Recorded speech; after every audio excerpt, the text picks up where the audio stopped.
Hello दोस्तों, class 12th की physics में इस समय हम सब लोग प्रकाश का परावर्तन पढ़ रहे हैं और ये इस चैप्टर का 3rd लेक्चर है।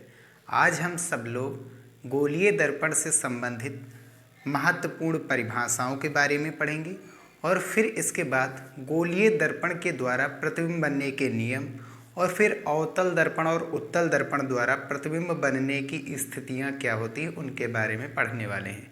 तो आप सभी बच्चों का हमारे अपनी प्यारे से यूट्यूब चैनल आदर्श डिजिटल क्लासेस पर स्वागत है। तो मोस्ट इम्पॉर्टेंट क्लास है, पूरी क्लास आप देखते रहिए। इस क्लास के बाद जो है परावर्तन का टॉपिक समाप्त हो जाएगा और इसमें कुछ 12th के जो डेरिवेशंस हैं उनको हम करवा लेंगे। खास कर वो 12th के लिए ही है, हाई स्कूल में तो हट चुका है, बस केवल फार्मूले ही उसके यूज होते हैं। डेरिवेशन जो होता है वो 12th के लिए ही होता है। तो चलिए हम शुरुआत करते हैं। तो गोलीय दर्पण से संबंधित परिभाषाएं, यही हमारी हेडिंग है। इसके बारे में हम सब लोग पहले चित्र से देख लेते हैं। गोलीय दर्पण होता क्या? ये एक खोखला गोला होता है। खोखला गोला जैसे फुटबॉल और गेंद होती है, तो ये खोखला गोला ऐसे होता है, ठीक है, पूरा गोल है हर तरफ से।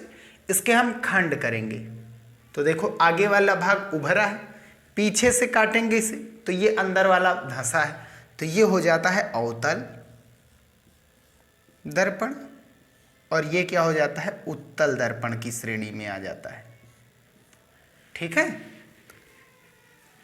अब क्योंकि ये गोला है तो गोले का केंद्र होता है, एकदम सेंटर पॉइंट होता है और इसकी कुछ न कुछ त्रिज्या होती है और उस त्रिज्या का नाम क्या है? आर, ठीक है, इतना याद रखिए। अब इसी को लेकर के हम समझेंगे। सबसे पहला क्या होता है? दर्पण का द्वारक। तो सबसे पहले हम दर्पण बना लेते हैं। दर्पण हम कौन सा लेते हैं जो प्रायः यूज होता है, ज़्यादातर यूज होता है? अवतल दर्पण। तो हमने एक अवतल दर्पण ले लिया। कैसा दर्पण लिया है? अवतल दर्पण, ये ले लिया है, ठीक है। एक बार फिर से बना दें टोटल, तभी लास्ट में क्योंकि इसको बढ़ाना भी पड़ेगा। अवतल दर्पण है यानी कि बाहर की ओर पेंट किया जाएगा। वैसे इतना धंसा हुआ रहता नहीं है, लेकिन फिर भी चित्र समझ में आए आसानी से, इसलिए इतना धंसा कर बनाया गया है, धंसा करके, ठीक है। अब इसकी जो लंबाई है, जहाँ से प्रकाश परावर्तित हो जाए, तो इस दर्पण की जो लंबाई है, किसी भी दर्पण की जो लंबाई होती वही उसका द्वारक होता है, यानी जितने भाग से प्रकाश पड़ करके वापस आ जाए। तो इसकी जो लंबाई है यही इसका द्वारक कहलाता है, यानी यहां से लेकर के यहां तक ये क्या कहलाएगा? द्वारक, ठीक है। तो दर्पण की लंबाई को दर्पण का द्वारक कहते हैं, पहली परिभाषा हो गई। दूसरा, ध्रुव क्या है? ध्रुव मतलब पोल। तो इस दर्पण का पोल क्या है? तो ये दर्पण अवतल दर्पण है, ठीक है।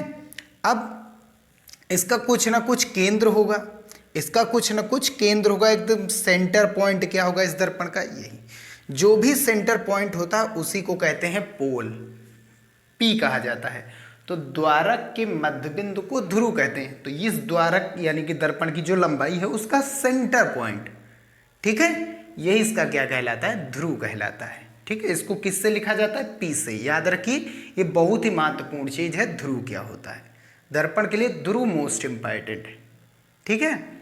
वक्रता केंद्र क्या है? वक्रता केंद्र क्या है? केंद्र तो हम जानते हैं। अच्छा, ये जो दर्पण बनाया गया है ये एक खोखले गोले का ही तो भाग है, ये खोखले गोले से ही काट करके तो बनाया गया है, ये खोखले गोले से काट करके बनाया गया है, ठीक है। तो खोखले गोले का कुछ ना कुछ केंद्र रहा होगा।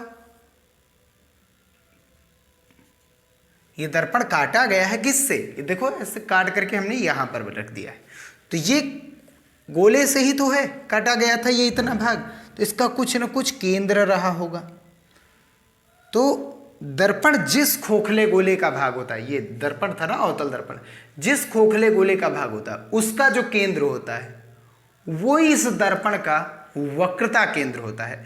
तो गोलीय दर्पण जिस खोखले गोले का भाग होता है, ये गोलीय दर्पण है, अवतल दर्पण या उत्तल दर्पण, ये खोखले गोले का भाग होता है। इसका जो केंद्र होता है खोखले गोले का, वो इस दर्पण का वक्रता केंद्र होता है। इसका केंद्र कहाँ पर? एकदम बीच में। तो इसको अगर पूरा मिलाएंगे तो ये इसका केंद्र भी बीच में आएगा।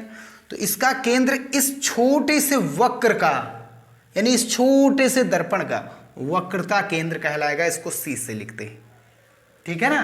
तो गोलीय दर्पण जिस खोखले गोले का भाग होता है उसके केंद्र को दर्पण का वक्रता केंद्र कहते हैं, सी होता है इसका प्रतीक। मुख्य अक्ष क्या होती है, मुख्य अक्ष क्या होती है, तो ये हो गई हमारी क्या, वक्रता केंद्र, और ये हो गया ध्रुव, और इन दोनों को जो मिलाती है रेखा, जो रेखा इन दोनों को मिलाती है उसे कहा जाता है मुख्य अक्ष। तो वक्रता केंद्र तथा ध्रुव को मिलाने वाली या ध्रुव तथा वक्रता केंद्र को मिलाने वाली रेखा मुख्य अक्ष कहलाती है। मुख्य अक्ष यानी प्रिंसिपल एक्सिस क्या होता है, दर्पण के ध्रुव यानी P तथा वक्रता केंद्र जिसको हम C से लिखते हैं को मिलाने वाली रेखा को मुख्य अक्ष कहते हैं। तो ये हो गई मुख्य अक्ष। ठीक है। वक्रता त्रिज्या क्या है, वक्रता त्रिज्या, जैसे यहाँ पर एक त्रिज्या थी वैसे यहाँ पर वक्रता, वो त्रिज्या क्या थी, केंद्र से परिधि की दूरी त्रिज्या। ये वक्रता त्रिज्या यानी वक्रता केंद्र से परिधि की दूरी, लेकिन परिधि नहीं लेते, ध्रुव लेते हैं। दूरियां हमेशा दर्पण में दूरियां ध्रुव से ली जाती हैं, ठीक है ना। तो ध्रुव से वक्रता केंद्र की जो दूरी होती है उसी को कहते हैं वक्रता त्रिज्या। ठीक है। तो ध्रुव से वक्रता केंद्र, ये सेंटर पॉइंट ध्रुव से जितनी दूरी पर रहेगा यही इसकी वक्रता त्रिज्या कहलाती है। ठीक है। वक्रता त्रिज्या वक्रता केंद्र की ध्रुव से दूरी वक्रता त्रिज्या कहलाती है। कुछ जगह वक्रता त्रिज्या को स्मॉल r से भी व्यक्त किया जाता है। इसका चिन्ह प्लस का भी हो सकता है, माइनस का भी हो सकता है, वो आगे की क्लास में हम जानेंगे। मुख्य फोकस या फोकस क्या होता है, तो ये दर्पण है, ये वक्रता केंद्र है, ये ध्रुव है। वक्रता केंद्र और ध्रुव का जो मध्य बिंदु होता है, मिड पॉइंट होता है, उसे कहते हैं कैपिटल F। वक्रता केंद्र तथा ध्रुव का मध्य बिंदु मुख्य फोकस या फोकस कहलाता है। वक्रता केंद्र व ध्रुव का मध्य बिंदु या के मध्य बिंदु को फोकस या मुख्य फोकस कहते हैं। इसका प्रतीक कैपिटल F यानी बड़ा वाला F होता है। ठीक है ना। एक और परिभाषा है कि मुख्य अक्ष के समांतर आने वाली प्रकाश किरणें जिस मुख्य अक्ष के जिस बिंदु से होकर के जाती है उसी को कहा जाता है फोकस। तो ये भी एक परिभाषा, मुख्य अक्ष के समांतर आ रही है तो फोकस से होकर के जाती हैं, बस यही चीज होता है मुख्य फोकस या फोकस। ऐसे भी परिभाषा बना सकते हैं, ये एकदम छोटी सी है। ठीक है। अब फोकस दूरी क्या होती है, जैसे यहाँ पर वक्रता केंद्र के बाद वक्रता त्रिज्या आई, वैसे फोकस के बाद फोकस दूरी आई। तो फोकस दूरी क्या हुई, यही फोकस की इस पॉइंट की ध्रुव से दूरी, इस पॉइंट की यानी कि फोकस की ध्रुव से दूरी फोकस दूरी कहलाती है। अब अच्छा एक चीज और है, C और P के बीच में कौन आया, F, बीच में F आया यानी ये दूरी और ये दूरी आपस में बराबर होंगी। अब फोकस की ध्रुव से दूरी फोकस दूरी होती है, तो ये अगर F है तो ये भी क्या हो जाएगी, F। तो अगर दो F जोड़ेंगे तो वो कितने R के बराबर आएगा, 1 R, यानी कि R जो होता है वो कितने F के बराबर होता है, 2F के। अगर हम F बराबर करेंगे तो 2R के बटे में जाएगा, यानी F बराबर R/2। इसका डेरिवेशन हम करेंगे ये, लेकिन क्लास 12th में है। क्लास 10th में केवल और केवल फार्मूला है F बराबर R/2। मोस्ट इंपॉर्टेंट, बहुत ज़्यादा पूछा भी जाता है बोर्ड एग्जाम में, 12th में भी कभी कभार पूछ लिया जाता है। ठीक है। तो ये थी इसकी परिभाषाएं। चलिए अब हम गोलीय दर्पण से संबंधित परिभाषाएं तो पढ़ चुके हैं, अब हम आगे पढ़ने वाले हैं गोलीय दर्पण द्वारा प्रतिबिंब बनने के नियम क्या होते हैं। ठीक है। तो हेडिंग डाल लीजिए, गोलीय दर्पण द्वारा प्रतिबिंब बनने के नियम। नेक्स्ट हेडिंग है गोलीय दर्पण द्वारा प्रतिबिंब बनने के नियम। सबसे पहला इसमें है रूल कि अगर कोई प्रकाश किरण, ये गोलीय दर्पण के लिए लागू है और किसी के लिए नहीं, समतल दर्पण के लिए क्या होता है वो हम पढ़ चुके हैं ऑलरेडी। ये केवल गोलीय दर्पण, और गोलीय दर्पण केवल दो ही हैं अभी, एक अवतल और दूसरा उत्तल। तो अवतल या उत्तल के लिए मुख्य अक्ष के समांतर अगर कोई प्रकाश किरण जा रही है तो परावर्तन के पश्चात या परावर्तित होकर वो कहाँ से होकर के जाती है, फोकस से होकर के जाती है। ठीक है। अगर कोई प्रकाश किरण मुख्य अक्ष के समांतर जा रही है तो आपतित अगर जो फोकस के मुख्य अक्ष के समांतर है तो परावर्तित हमेशा किधर जाएगी, फोकस से होकर के जाती है। ये रूल है गोलीय दर्पण का। ठीक है। ये बन गया हमारा अवतल दर्पण है।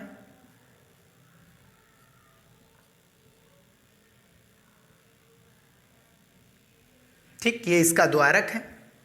इसका मध्य बिंदु कहलाता है ध्रुव P, और क्योंकि ये गोले का ही तो भाग होता है तो गोले का कुछ न कुछ केंद्र रहा होगा, ये इसका वक्रता केंद्र है, और इन दोनों को मिलाने वाली रेखा क्या कहलाती है? मुख्य अक्ष। ठीक, मुख्य अक्ष के समांतर अगर कोई भी प्रकाश किरण जा रही, पहली है, नीचे से अभी दूसरी लेंगे, ये हमेशा, अच्छा ये इसका सेंटर है, ये C और P का मध्य बिंदु यानी वक्रता केंद्र और ध्रुव का मध्य बिंदु क्या कहलाता है? Focus F। तो ये आपतित प्रकाश किरण है। इधर से प्रकाश किरण अगर डाली गई मुख्य अक्ष के समांतर, ये मुख्य अक्ष है ना, इसी के जस्ट सामने से कोई प्रकाश किरण डाली गई तो ये हमेशा कहाँ से होकर के जाती? फोकस से होकर के जाएगी। बस मुख्य अक्ष के समांतर है तो फोकस से होकर के जाएगी। ये आपतित है, ये परावर्तित है। इसका उल्टा भी, क्योंकि परावर्तन की घटना उत्क्रमणीय घटना है। उत्क्रमणीय मतलब अगर मुख्य अक्ष के समांतर है जा रही तो फोकस से होकर के जाएगी, और यहाँ अगर दर्पण लगाएंगे तो ये वापस आएगी प्रकाश किरण। किधर से जा रही? फोकस से, तो ये किधर जाएगी? मुख्य अक्ष के समांतर। उत्क्रमणीयता की घटना लागू होती ना, यानी सामने से शीशा रख देंगे तो वापस लौट जाएगी वैसे ही जैसे वापस आई थी वो। ठीक है, उत्तल के लिए भी देखना है तो उत्तल के लिए क्या होता है? ये उत्तल दर्पण हो गया छोटा सा, ठीक है, ये भी एक गोले का ही भाग होता है, तो गोले का ही भाग है। ये इसका ध्रुव हो गया, मध्य बिंदु है ना द्वारक का, ये भी एक गोले का ही भाग होता है, उसका कुछ न कुछ केंद्र रहा होगा जो इसका वक्रता केंद्र C है। इन दोनों को मिलाने वाली रेखा मुख्य अक्ष कहलाती है। ठीक, ये इसका मध्य बिंदु है जिसको हम फोकस कहते हैं। मुख्य अक्ष के समांतर अगर कोई प्रकाश किरण आई तो हमको ये बात तो क्लियर, भाई ये दर्पण के सामने का भाग है और ये अंदर का भाग है, प्रकाश आर पार तो जाएगा नहीं, टकरा करके वापस जाने की घटना होगी क्योंकि परावर्तन है, तो ये जाएगी तो फोकस से ही, ये बात क्लियर है, फोकस से होकर के जाएगी। लेकिन पीछे की ओर हम महसूस कर सकते हैं, इसी किरण को जब हम इधर बढ़ाएंगे तो ये ऐसी चली जाने वाली है। ये ऊपर की ओर मुड़ा, ऊपर भेजेगा, ये नीचे की ओर मुड़ा तो ये नीचे भेज रहा है। ठीक है, जाएगी फोकस से ही। पहले फोकस का बना लेंगे, फिर इसी को आगे बढ़ा देंगे। इधर डॉटेड लाइन, हमेशा दर्पण के पीछे डॉटेड लाइन दिखाते हैं, आभासी प्रतिबिंब, आभास किया जाता है ना। चलिए, सेकंड क्या है? मुख्य अक्ष के समांतर अगर कोई प्रकाश किरण जा रही है तो परावर्तन के पश्चात वो मुख्य अक्ष के समांतर हो जाती है। वो फोकस से अगर कोई जा रही है तो मुख्य अक्ष के समांतर हो जाती है। तो हम सबसे पहले क्या करते हैं? अवतल दर्पण बनाते हैं। ये हमारा बन करके तैयार हो गया अवतल दर्पण, ठीक है ना। ये इसका मध्य बिंदु है जिसका नाम क्या है? ध्रुव। क्योंकि ये भी एक गोले का ही भाग होता है तो इसका कुछ ना कुछ केंद्र रहा होगा, ठीक है, वक्रता केंद्र जिसको कहते हैं। ध्रुव और केंद्र को यानी वक्रता केंद्र को मिलाने वाली रेखा मुख्य अक्ष है, और यहाँ कहीं इसका सेंटर है यानी कि इन दोनों का मध्य बिंदु, मिड पॉइंट, इसको कहते हैं फोकस। अगर कोई प्रकाश किरण फोकस से होकर के जा रही है, अगर कोई प्रकाश किरण फोकस से होकर के जा रही है तो क्या हो जाएगी? वो मुख्य अक्ष के समांतर हो जाती है। बस यही रूल है, कोई भी प्रकाश किरण अगर फोकस से होकर के जा रही है तो वो मुख्य अक्ष के समांतर हो जाएगी। अगर उत्तल दर्पण के लिए इसको देखना है तो उत्तल के लिए भी हम देख सकते हैं, ठीक है ना। ये उत्तल दर्पण बन गया, ये इसका मध्य बिंदु है ध्रुव जिसको कहते हैं, और क्योंकि ये भी एक गोले का ही भाग होता है तो इसका केंद्र कुछ न कुछ यहाँ रहा होगा जिसको वक्रता केंद्र कहते हैं। ये मुख्य अक्ष हो गई, ये इसका क्या है? फोकस। फोकस की ओर अगर जो कोई प्रकाश किरण आ रही होगी, फोकस की ओर अगर कोई प्रकाश किरण डाल रहे होंगे तो ये आर पार जाएगी नहीं, ये फोकस की ओर हम जानते कि हाँ लगभग ये फोकस की ओर जा रही है, तो ये मुख्य अक्ष के क्या हो जाएगी? समांतर, ऐसे चली जाएगी, सीधी बनानी समांतर। वो थोड़ा ऊपर हो गया है, उसको सीधा बनाना है, मुख्य अक्ष के समांतर, ये चली गई, ठीक है ना। मुख्य अक्ष के सामने से ऐसे चली जाएगी। अगर फोकस की ओर कोई भी प्रकाश किरण कहीं से भी आ रही हो, थोड़ा सा ये नीचे की ओर चला गया है, फोकस की ओर अगर जो वो आ रही होगी कहीं से भी तो ये मुख्य अक्ष के समांतर ही जाएगी, बस ये बात याद रखिए।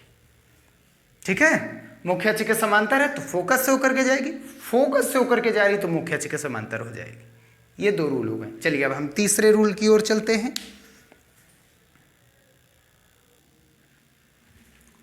तो तीसरा और चौथा भी रूल देख लेते हैं कि वक्रता केंद्र से होकर जाने वाली सभी प्रकाश किरणें परावर्तन के पश्चात उसी मार्ग में वापस लौट आती हैं या लौट जाती हैं। कोई भी प्रकाश किरण अगर वक्रता केंद्र से होकर के जा रही है, सी से होकर के जा रही है, एक इंपॉर्टेंट है इसको, पहला वाला और ये वाला, इसको ज़्यादातर यूज किया जाता है डेरिवेशन में। ठीक है, तो ये हो गया हमारा ध्रुव, ये दर्पण का मध्य बिंदु है। ये किसी गोले का ही भाग है जिसका केंद्र सी है, इसके लिए वक्रता केंद्र का काम करता है वो। इन दोनों को मिलाने वाली रेखा मुख्य अक्ष कहलाती है। ठीक, अगर कोई प्रकाश किरण वक्रता केंद्र से होकर के जाती है, ये हमने मान ली ये प्रकाश किरण वक्रता केंद्र से होकर के जा रही है, तो ये दर्पण से टकराएगा और टकरा करके वापस इसी मार्ग में लौट जाता है। बस यही चीज है। कोई भी अगर सी से जा रही है तो वह वापस उसी मार्ग में लौट जाएगी। सी से अगर कोई प्रकाश किरण, चलिए हम नीचे से कोई एक प्रकाश किरण गुजार देते हैं, यहां से हटा करके हम सेंटर यहां पर लेते हैं। ठीक है, थोड़ा सा वो इधर उधर हो गया है। अगर कोई भी प्रकाश किरण वक्रता केंद्र से जाती है तो टकराएगी दर्पण से और वापस इसी मार्ग में लौट आती है। बस ये बात याद रखिए, चाहे अवतल के लिए हो चाहे उत्तल के लिए। ये क्या है, अगर कोई प्रकाश किरण ध्रुव पर थीटा कोण बना करके जाती है, अब की बार कहाँ पर आपतित किया गया है, ध्रुव पर। ये हो गई मुख्य अक्ष, ये हो गया ध्रुव, ये हो गया वक्रता केंद्र, यहाँ कहीं फोकस मान लेते हैं एफ। जितना कोण बना करके कोई प्रकाश किरण आती है उतना ही कोण बना करके चली जाएगी परावर्तित होकर के। थीटा कोण पर आई तो थीटा कोण पर चली जाती है।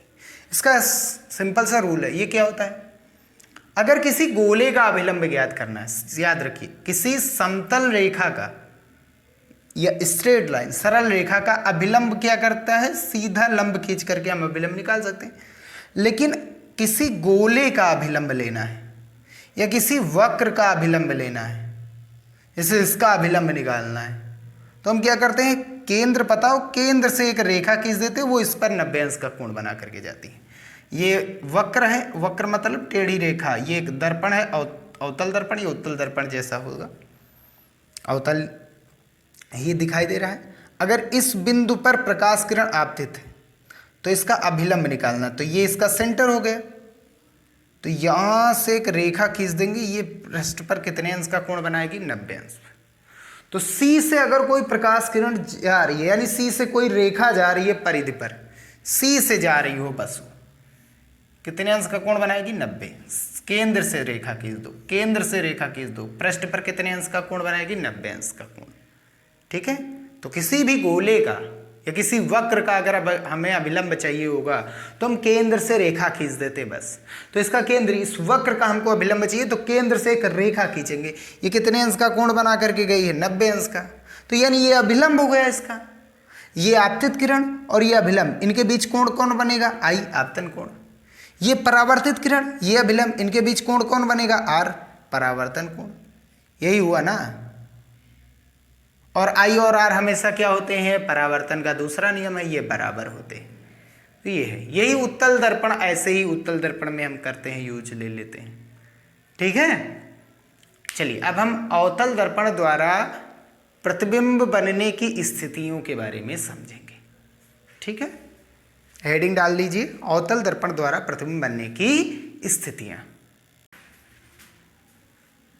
तो एक मोस्ट इंपॉर्टेंट टॉपिक की ओर चलते हैं, अवतल दर्पण द्वारा प्रतिबिंब बनने की स्थितियां। तो रूल हमने देख लिया कि किसी भी गोलीय दर्पण द्वारा प्रतिबिंब कितने प्रकार से बनाया जा सकते, किन नियमों द्वारा बनाया जा सकते, किन नियमों का यूज करके बनाया जा सकता है। ठीक है, प्रतिबिंब हम लोग जानते ही हैं, जब दो परावर्तित किरणें मिलती हैं तभी प्रतिबिंब का निर्माण होता है। ठीक है, तो अवतल दर्पण में प्रतिबिंब बनने की टोटल 6 मेथड, यानी कि 6 जगहों पर वस्तु को रखा जाएगा तो उनके प्रतिबिंब बन सकते हैं। उत्तल दर्पण में केवल 2 ही स्थितियां संभव हैं और इसमें टोटल कितनी संभव हैं? 6, जिनमें से पहला है जब वस्तु अनंत पर हो, यानी बहुत दूर एक वस्तु। अवतल दर्पण की बात कर रहा है ना, अवतल दर्पण में क्या होता है? धंसा हुआ होता है। ये हमारा हो गया अवतल दर्पण। बाहर की ओर यानी उभरे हुए भाग पर क्या होता है? क्या होता है? कलाई किया जाता है, यानी कि पेंट किया जाता है। और ये बन गया इसका ध्रुव, ठीक। और यहाँ कहीं है इसका, यहाँ पर मान लेते हैं वक्रता केंद्र, ये ध्रुवी है। इन दोनों को मिलाने वाली रेखा क्या कहलाती है? मुख्य अक्ष कहलाती है। इसका मध्य बिंदु क्या होता है? फोकस होता है, यानी कि यहाँ कहीं पर फोकस है। पहला रूल क्या है कि अगर कोई प्रकाश किरण अनंत पर रखी गई ना, वस्तु कहाँ पर रखी गई है? ये हमने मान लिया डॉटेड लाइन से अनंत है। यहाँ अनंत पर बहुत दूर कोई वस्तु है, यहाँ पर वस्तु रखी गई है। अनंत से अगर कोई प्रकाश किरण, सबसे पहली चीज वस्तु रखी गई, वस्तु से 2 प्रकाश किरण डालेंगे, तो 2 प्रकाश किरण डालेंगे कम से कम 2, तब उनसे 2 परावर्तित किरण निकलेंगी। भाई 2 किरण आपतित करेंगे, वस्तु से डालेंगे, तो उनसे 2 किरण परावर्तित होंगी। और जब 2 किरण वो परावर्तित किरणें कटेंगी जहां पर, वहीं प्रतिबिंब का निर्माण होगा। तो अनंत पर वस्तु रखी है, अनंत से प्रकाश किरण आएगी। भाई जहां पर वस्तु रखी वहीं से प्रकाश किरण आएगी। तो अनंत से लाने के लिए कौन सी प्रकाश किरण का यूज करते हैं? मुख्य अक्ष के समांतर आते हैं, ठीक है। मुख्य अक्ष के समांतर जाते हैं, समांतर अनंत से लाने के लिए, ठीक है, प्रकाश किरण को। अगर कोई प्रकाश किरण मुख्य अक्ष के समांतर है तो टकरा करके कहाँ से होकर के जाती है? फोकस से होकर के जाती है। ये तो हम तो जानते हैं, मुख्य अक्ष के समांतर अगर कोई प्रकाश किरण आ रही तो फोकस से होकर के जाती है, ठीक। और दूसरा भी क्या लेते हैं? मुख्य अक्ष के समांतर नीचे से ला रहे हैं प्रकाश किरण, कहाँ से होकर के जाएगी? फोकस से होकर के जाएगी। थोड़ा सा पीछे की ओर कर रहे हैं ना, यहाँ कहीं पर ला रहे हैं, अच्छे से बनाना है, बस ये याद रखिए फोकस से होकर के जानी है। ये आपतित किरण है, ये परावर्तित किरण है। ये आपतित किरण, ये परावर्तित किरण, तो ये पहली परावर्तित किरण, ये आपतित किरण, ये परावर्तित किरण, ये दूसरी परावर्तित किरण। तो ये दूसरी परावर्तित किरण, ये पहली परावर्तित किरण, ये दोनों एक दूसरे को कहाँ पर काट रहे हैं? फोकस पर। क्या मुख्य अक्ष से ऊपर नीचे की ओर कुछ लंबाई है? नहीं है, कुछ काट ही नहीं। ऊपर नीचे लंबाई होगी तब वो प्रतिबिंब की लंबाई, कुछ लंबाई नहीं, यानी प्रतिबिंब की लंबाई है ही नहीं। तो प्रतिबिंब के रूल क्या होंगे? प्रतिबिंब के लिए होगा क्या? जब वस्तु कहाँ पर रखी जाएगी? अनंत पर। तो इसमें टोटल 3 चीजें बतानी है, प्रतिबिंब की 3 चीजें बतानी है, ठीक है। वस्तु का प्रतिबिंब जो बनेगा, वस्तु का इमेज जो आएगा, यानी जो शीशे में दिखाई देगा, उसमें से सबसे पहला बताना है कि आकार कैसा है उसका, ठीक। नहीं, सबसे पहले बताएंगे हम स्थिति क्या है, पोजीशन क्या है इसकी, कहाँ पर बन रहा है। दूसरा नंबर हमको बताना है आकार क्या है, कितना बड़ा है कितना छोटा, वस्तु से छोटा है या बड़ा। फिर बताएंगे हम प्रकृति, प्रतिबिंब की प्रकृतियां 2 होती, एक वास्तविक और एक आभासी। जब सामने दर्पण के सामने मिल रही हो परावर्तित किरणें तो वास्तविक, दर्पण के पीछे मिलेंगी तो ये होंगी आभासी, ठीक है। अपने आप मिलेंगी तो वास्तविक, अगर जबरदस्ती मिलाया जा रहा है तो होगा वो आभासी। तो सबसे पहले स्थिति, प्रतिबिंब कहाँ पर बन रहा है? परावर्तित किरणें जहाँ टकराएंगी वहीं प्रतिबिंब बनेगा, फोकस पर। कहाँ पर बन रहा है? फोकस पर। तो ये याद रखिए, अगर कोई प्रकाश किरण अनंत पर रखी जाएगी तो उसका प्रतिबिंब कहाँ पर बनता है? फोकस पर। आकार कैसा है? बिंदु जैसा। इसका कुछ आकार बड़ा होगा पैरल, इससे ये तो बिंदु जैसा ही है, क्योंकि ये मुख्य अक्ष से ऊपर नीचे कुछ है ही नहीं, यानी वस्तु से छोटा है, बस ये याद रखिए, बिंदु जैसा। प्रकृति क्या है? बहुत दूर वस्तु है तो बहुत छोटा सा प्रतिबिंब दिखाई देगा उसका। प्रकृति क्या है? दर्पण के सामने मिल रही, यानी कि ये वास्तविक प्रतिबिंब है। कौन सा प्रतिबिंब है? वास्तविक। और वास्तविक प्रतिबिंब सदैव कैसा होता है? वास्तविक सदैव उल्टा होता है। उल्टा होने का मतलब ये नहीं कि हाथ जो चेहरा वो नीचे हो जाए और पैर ऊपर, नहीं ऐसा नहीं है। बायां चीज दायां और दायां चीज बायां हो जाए, है ना, ये चीज ऐसे ही लिखना है। तो पहला अगर दे दिया जाए कि अवतल दर्पण द्वारा बनने वाले प्रतिबिंब की स्थितियों, विभिन्न स्थितियों का वर्णन कीजिए चित्र बना करके, तो ये सबसे पहली स्थिति लिखेंगे जब वस्तु अनंत पर हो, तो इसका डायग्राम ऐसे बनाएंगे और इसके बारे में ये यहाँ पर लिख देंगे। फिर दूसरा, वस्तु अनंत व वक्रता केंद्र के मध्य हो, तो दूसरा वाला कैसा होगा वो चलिए देखते हैं।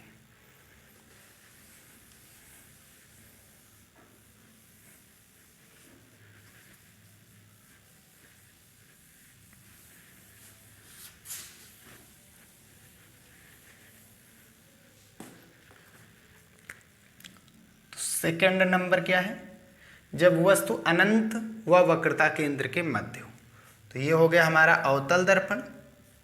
वैसे इतना गहरा अंदर बनाना नहीं, ये हो गया।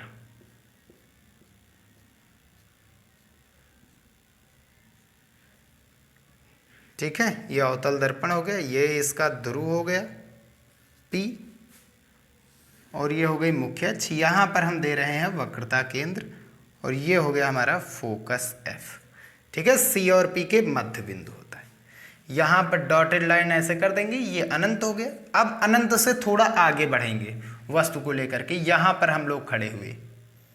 ठीक, सबसे पहला रूल, मुख्य अक्ष के समांतर प्रकाश किरण लेकर के जा रहे हैं, परावर्तित होकर के कहाँ से जाएगी, फोकस से होकर के जाएगी। ये पहली प्रकाश किरण हो गई मुख्य अक्ष के समांतर। प्रकाश डाल है, लेजर लाइट, प्रकाश डाला गया, ऊपर से गया, यानी कि ऊपर से, यानी मुख्य अक्ष के समांतर जा रही है ना, ये यहाँ से, अंदर से तो जा नहीं जाएगी। यहाँ पर प्रकाश डालेंगे तो ऊपर वाला हमने एक किरण ले ली है, हम एक किरण के द्वारा ये आरेख दिखा रहे हैं, ये याद रखिए बस। दूसरा हम रूल क्या लेंगे, दूसरा कुछ भी ले लेंगे, फोकस से होकर के जा रही तो मुख्य अक्ष के समांतर, वक्रता केंद्र से होकर के जा रही तो उसी मार्ग में वापस P पर जितना कोण बनाएगी उतने कोण बना करके चली जाएगी। तो हमने क्या किया, वक्रता केंद्र से होकर के जा रही है अगर कोई प्रकाश किरण, ये रूल लगा रहे हैं।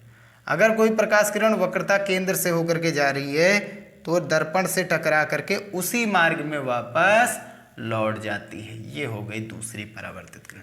यही आपतित, यही परावर्तित, ये आपतित, ये परावर्तित। तो ये परावर्तित और ये परावर्तित एक दूसरे को कहाँ पर काट रहे हैं, यहाँ पर। और इसकी मुख्य अक्ष से दूरी कितनी है, देखो इतनी है दूरी, है ना। ये होती है प्रतिबिंब की लंबाई। मुख्य अक्ष से जितनी दूरी होगी इस कटान बिंदु की, वो होती प्रतिबिंब की लंबाई। अब देखिए वस्तु इतनी बड़ी, उसका प्रतिबिंब कितना छोटा, इतना छोटा है। वस्तु सीधी खड़ी है, प्रतिबिंब नीचे की ओर है, यानी उल्टा बना, उल्टा मतलब बायां चीज दायां। तो वस्तु कहां पर थी, अनंत और वक्रता केंद्र के बीच। तो ये दोनों कट किसके बीच रही है, वक्रता केंद्र और फोकस के बीच। तो स्थिति क्या होगी, वक्रता केंद्र व फोकस के मध्य।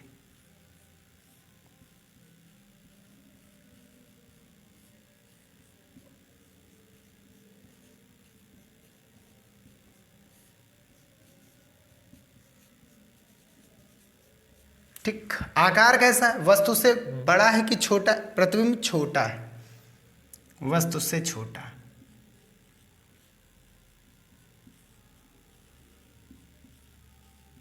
क्या दर्पण के सामने परावर्तित किरणें मिल रही, बिल्कुल मिल रही। अगर दर्पण के सामने कटेंगी तो वास्तविक, और वास्तविक प्रतिबिंब सदैव कैसा होता है, उल्टा। और उल्टा देख लीजिए है ही, ये ऐसे है और ये कहाँ पर है, नीचे मिल रही है। अगर ऊपर मिलती तो सीधा होता, नीचे मिल रही यानी कि उल्टा है। ये सेकंड केस हो गया। ये एक मोस्ट इम्पॉर्टेंट है भी, इसमें एक वेरी मोस्ट इम्पॉर्टेंट नीचे वाला है, बहुत इम्पॉर्टेंट, जो बोर्ड एग्जाम 12th का हुआ है उसमें ये आया है, 10th में भी ये आता है बहुविकल्पीय में। चलिए अब हम तीसरा नंबर देखते हैं।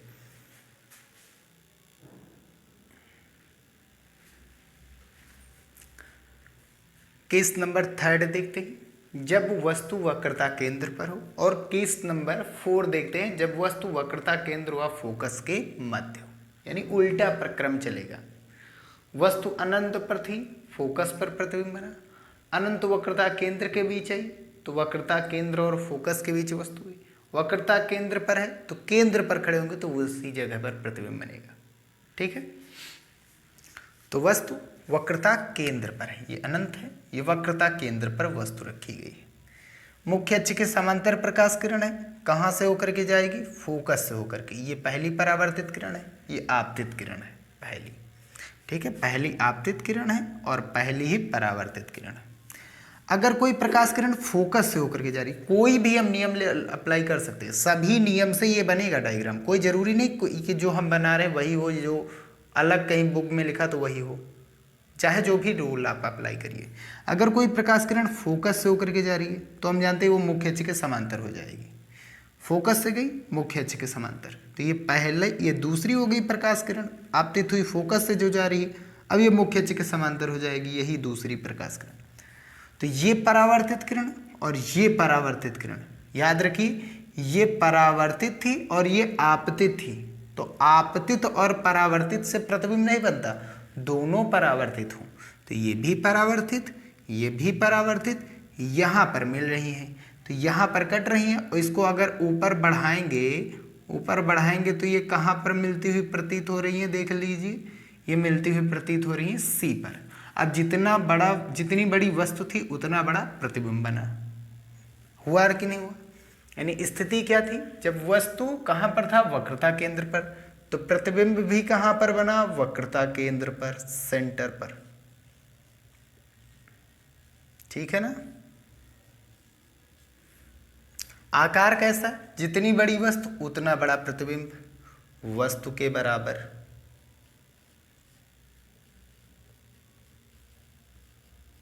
यह वस्तु के समान। प्रकृति क्या है? अपने आप, यानी बाईं ओर मिल रही प्रकाश किरण है तो वास्तविक। मुख्य अक्ष के नीचे मिल रही तो इसलिए उल्टा, अगर ऊपर मिलती तो सीधा। वास्तविक सदैव उल्टा ही होता है। चलिए 4th नंबर पर देखते हैं, जब वस्तु वक्रता केंद्र व फोकस के मध्य हो। ये वक्रता केंद्र है, ये फोकस है, इसके बीच में ये वस्तु रखी गई। पहली प्रकाश किरण ये आपतित हुई, ये पहली प्रकाश किरण आपतित हुई, क्या है? मुख्य अक्ष के जस्ट ऊपर सामने जा रही, कहाँ से जाएगी? फोकस से होकर के जाएगी पहली प्रकाश किरण। दूसरा सेम यही रूल ले रहे हैं, फोकस से अगर कोई प्रकाश किरण गई, ये हमने दूसरी प्रकाश किरण गुजारी, तो ये दर्पण था, दर्पण से टकरा करके मुख्य अक्ष के समांतर हो जाएगी। यही तो रूल है गोलीय दर्पण के लिए। फोकस से गई तो मुख्य अक्ष के समांतर, मुख्य अक्ष के समांतर तो फोकस से जाएगी, और अगर फोकस से जा रही तो वो मुख्य अक्ष के समांतर हो जाएगी। तो ये हो गई परावर्तित किरण। एक ये हो गई परावर्तित किरण, एक ये परावर्तित किरण है, ये यहाँ पर कट रही है। इसको अगर ऊपर से खींचेंगे, लाएंगे लाइन, तो ये हो गई प्रतिबिंब की लंबाई और ये वस्तु की लंबाई। वस्तु देखो कितना छोटा और प्रतिबिंब बड़ा है। यहाँ पर क्या था? डॉटेड लाइन से हम दिखा सकते हैं, यहाँ पर अनंत रहा होगा, है ना? तो जब अनंत और सी के बीच खड़े होते हैं तो सी और एफ के बीच प्रतिबिंब बनता है। सी और एफ के बीच खड़े होते हैं तो अनंत और सी के बीच प्रतिबिंब बनता है। उत्क्रमणिता का गुण लागू होता है। ठीक है, कहाँ पर मिल रही प्रकाश किरणें? देखो किसके बीच में जाकर के ये मिल रही हैं? ऊपर उठाए तो हमने सी से पीछे जा रही है, यानी कि अनंत और सी के मध्य। अनंत व वक्रता केंद्र सी के मध्य क्या है? वस्तु छोटा, अब प्रतिबिंब बड़ा। यानी अब जैसे जैसे केंद्र से आगे बढ़ेंगे प्रतिबिंब बड़ा होता हुआ जाएगा। वस्तु से बड़ा प्रतिबिंब बना, वस्तु से बड़ा। फिर प्रकृति क्या है? बाईं ओर प्रकाश किरणें मिल रही, तो यानी वास्तविक है, और मुख्य अक्ष के नीचे मिल रही है। वास्तविक प्रतिबिंब सदैव कैसा होता है? उल्टा। ठीक, तो स्क्रीनशॉट ले लीजिए। अब 5वां और 6वां भी हम देख लेते हैं।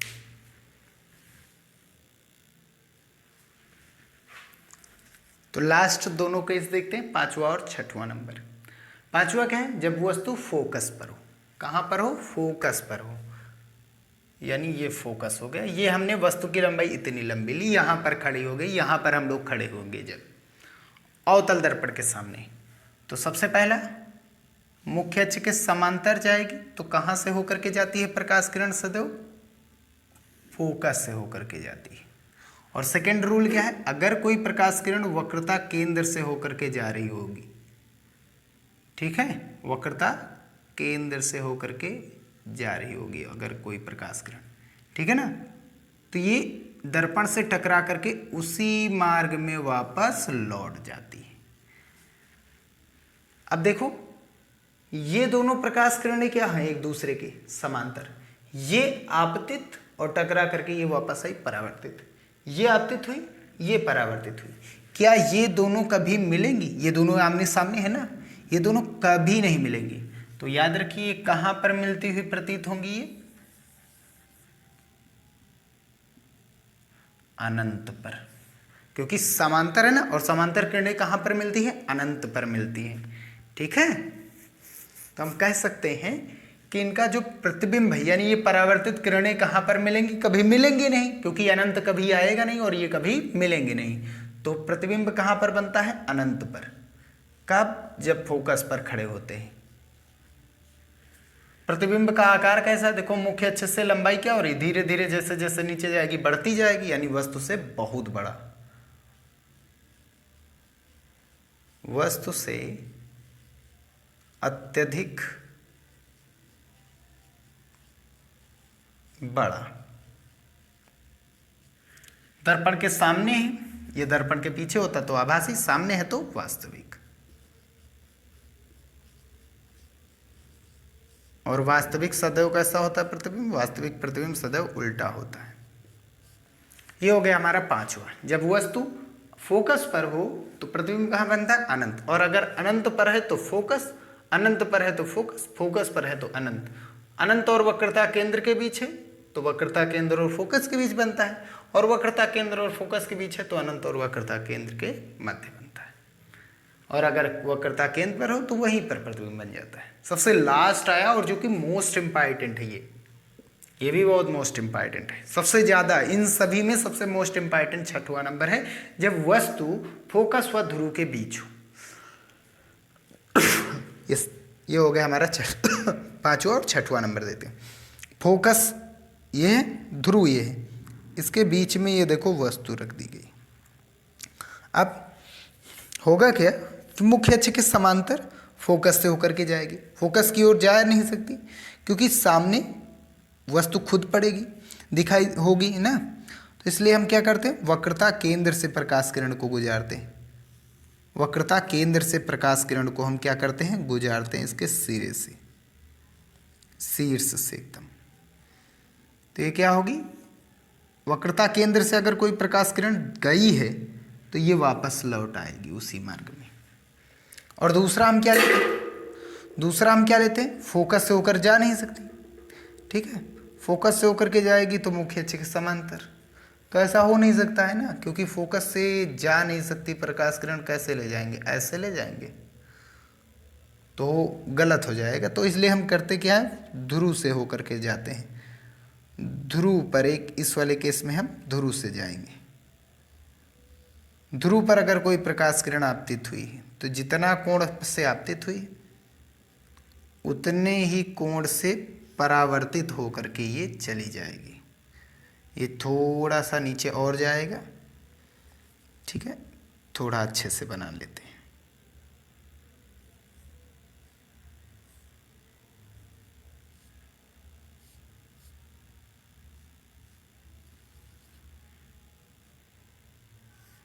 ठीक, जितने कोण से ये आपतित हुई है उतने कोण से ये परावर्तित होकर के चली जाएगी, ठीक है। अब ये जा रही है परावर्तित किरण, ये पहली है और ये कौन सी है, दूसरी है। ये दोनों कभी मिलेंगी नहीं आगे, ये जा रही है इधर और ये जा रही है नीचे, तो इसलिए इनको जबरदस्ती जब मिलाएंगे तो ये पीछे मिल सकती हैं, आगे की ओर फैल रही लेकिन पीछे की ओर सिकुड़ रही। तो इसको जब पीछे मिलाएंगे, पीछे बढ़ाएंगे तो ये ऐसे जा रही है, पीछे बढ़ाएंगे जब इस प्रकाश किरण को तो ये ऐसी जाती हुई प्रतीत होगी, है ना, है कि नहीं। तो ये देखिए यहां पर ये कट रही है और इसकी मुख्य अक्ष से देखो दूरी कितनी है, ये मुख्य अक्ष से दूरी होगी इसकी और मुख्य अक्ष से जो दूरी होती है उसे प्रतिबिंब की लंबाई कहते हैं, यानी आई से प्रदर्शित करते हैं। ये वस्तु की लंबाई है, ये वस्तु थी, वस्तु की लंबाई को ओ से प्रदर्शित करते हैं। तो देखिए वस्तु छोटा और प्रतिबिंब बड़ा। किधर मिल रही प्रकाश किरण? क्या प्रकाश किरणें अपने आप मिलेंगी आगे? नहीं मिलेंगी, इनको खींच करके पीछे बनाया जा रहा है, जबरदस्ती मिलाया जा रहा है। दर्पण के ये पीछे मिलती हुई प्रतीत हो रही है, मिल नहीं रही। हम आभास करेंगे क्योंकि दर्पण के पीछे दिखाई नहीं देगा, तो हम आभास करेंगे ये पीछे की ओर मिल सकती हैं, आगे नहीं मिल सकती लेकिन पीछे की ओर मिल सकती हैं। तो स्थिति क्या है? दर्पण के पीछे। प्रतिबिंब कहाँ पर बन रहा है? ये परावर्तित किरणें कहाँ पर मिल रही? दर्पण के पीछे। ठीक है ना? और आकार कैसा? वस्तु से छोटा कि बड़ा? वस्तु से बड़ा है, अत्यधिक बड़ा नहीं लेकिन वस्तु से बड़ा प्रतिबिंब बनता है। प्रकृति क्या है? क्या दर्पण के सामने परावर्तित किरणें मिल रही? नहीं, दर्पण के पीछे मिल रही, मिलती हुई प्रतीत हो रही है, जबरदस्ती मिलाया जा रहा है, तो इसलिए ये कैसा प्रतिबिंब है? आभासी। और क्योंकि ये मुख्य अक्ष के ऊपर मिल रही है तो सदैव सीधी होंगी, और आभासी प्रतिबिंब सदैव सीधा होता है और वास्तविक कैसा होता है? उल्टा होता है। ये थे अवतल दर्पण द्वारा प्रतिबिंब बनने की स्थितियां। ठीक है, बस यहीं पर हम लेक्चर समाप्त करते हैं। तो थर्ड लेक्चर यहीं पर समाप्त होता है। फोर्थ लेक्चर में हम उत्तल दर्पण द्वारा प्रतिबिंब बनने की स्थितियों के बारे में देखेंगे। 2 ही स्थितियां हैं। ठीक है, मिलते हैं अब नेक्स्ट वीडियो में। वीडियो यही समाप्त करते हैं। वीडियो पसंद आया हो तो उसे लाइक कीजिएगा, चैनल में नए आए हो तो सब्सक्राइब कीजिएगा। मिलते हैं नेक्स्ट वीडियो में।